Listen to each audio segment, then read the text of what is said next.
गुरुमंत्र कधी घ्यावा? जेव्हा मनाला अध्यात्माची ओढ लागते. मनामध्ये सतत अध्यात्मामध्ये जावं, आपण साधना करावी, उपासना करावी असं वाटतं, गुरुतत्वाला शरण जावं असं वाटतं, त्यावेळेला गुरुमंत्र घ्यावा. जीवनामध्ये दिशा नाहीये, काय करावं काय नाही काही कळत नाहीये, जीवनामध्ये खूप गोंधळ झालेला आहे आणि मला आता योग्य मार्गदर्शनाची आणि योग्य गुरूंची गरज आहे हे ज्या वेळेला वाटते त्यावेळेला मंत्र घ्यावा. योग्य मार्गदर्शन हे फार महत्त्वाचे असते.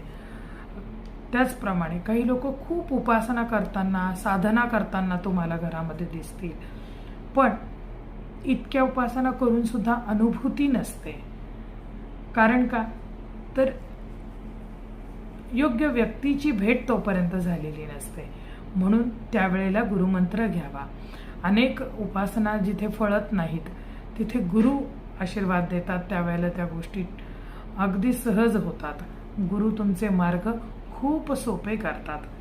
त्यामध्ये मन अस्थिर असणं, त्याचप्रमाणे भयभीत, सतत भीती, कशाची तरी भीती वाटत राहते, नकारात्मक गोष्टी आपल्या आयुष्यामध्ये उच्छाद मांडून ठेवतात, त्यावेळेला गुरुमंत्र जरूर घ्यावा.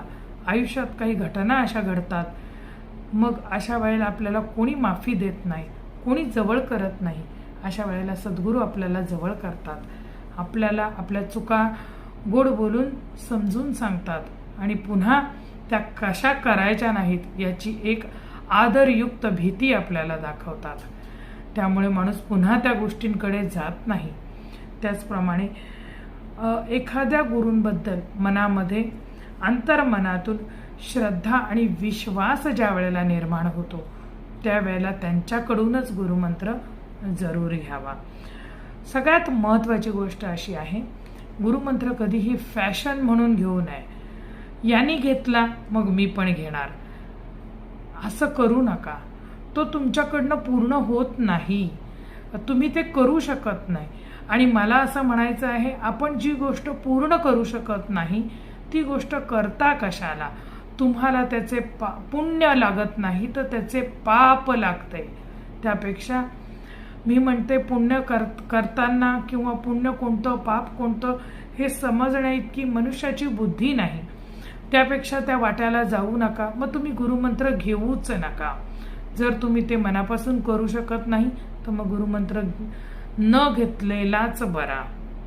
जय भवानी, जय जगदंबा.